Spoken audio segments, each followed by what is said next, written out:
All right, Verdance, for our second week, this is our final task. We are going to be doing some hip flexor strengthening.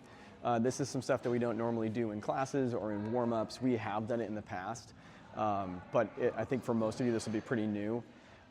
They're all movements that definitely we need to make sure that we're scaling back on, especially if you haven't done them before. Find the lightest weight you can. Try without any weight to begin with. See how it feels. Make sure we're not going to do anything that's going to injure us. The first thing we're going to be doing is a hip flexor pull off the ground with a kettlebell or any kind of weight. It could even be like a small dumbbell. You just have to make sure that it's balanced correctly. With this one, and there's a couple ways to do this. This is like the most basic one. You can also step on a plate if you want to have a little more height, and otherwise the pull is going to start wherever the kettlebell actually is.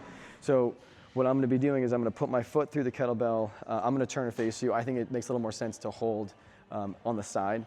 We're going to be right here. We're going to then pull up on that leg, get as high as you can, and come on back up. What you're going to try to do is make sure there's no lean back.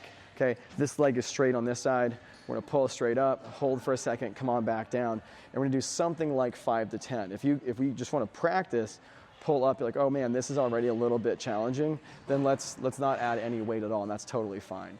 Okay, so that's the first movement we're going to do. The second is going to be a stalled or leg lift. We've done these a lot, especially in gymnastics. But what you guys will be doing, and there's a lot of ways to make this happen. We're going to pull up one leg. We can do 2 legs at a time. I'm just going to do one. So we'll be here. I'm going to put one hand on the inside, one hand on the outside. Both are going to be on the knee, in the level of the knee here. I'm going to pull up, and I'm going to come back down. Okay, I have trouble not activating my abs to do this immediately. So there is a little bit of ab. It does help me more than it probably should. I think for most people, the trouble is going to be like, hey, my quad's cramping. You got to make sure that you lean forward just a little bit, find some abs, okay, and then pull up. And if you're like, hey, this is easy, great, put your feet together. Okay, we're going to pull the legs up. Don't lean back and do this, right? This is a different movement. It's not as effective. You got to lean forward. And then if we can, this is probably going to be hard enough for most people. Okay, so we'll do those two, whether it's a single leg or double leg. And then the banded pull apart, you're going to actually put a band over the feet. Each one of our gyms has these.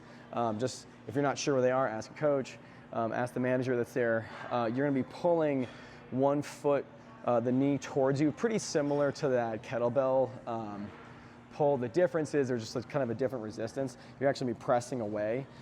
So we're going to get here. We're going to relax. You're going to pull this knee in as far as you can. We're going to come back to neutral. Pull the other side, make sure this leg is locked out, and then pull, and then come back.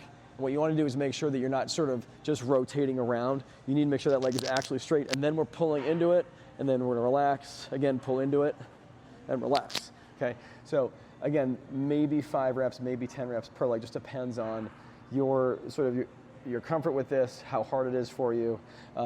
You'll find that some of these are kind of more blown out than others. It's also possible to use one of the longer bands if we need to. But let's find something that we can actually make work. And the reps, again, will be sort of a scale depending upon how hard this is for you.